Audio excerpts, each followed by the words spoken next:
Vianočné obdobie sa už tradične spája aj so zvýšeným nákupným ruchom. Kurierské spoločnosti hlásia, že december patrí k najvyťaženejším mesiacom roka a viaceré evidujú rekordné počty zásielok. Denne doručujú po celom Slovensku 10 000 balíkov. Stále viac ľudí využíva online nákupy s doručením domov alebo do balíkoboxov.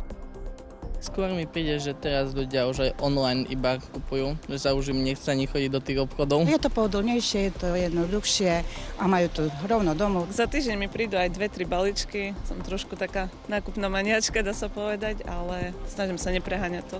S určitosťou môžeme povedať, že tento rok vypukol na Slovensku naozaj nákupný online ošial.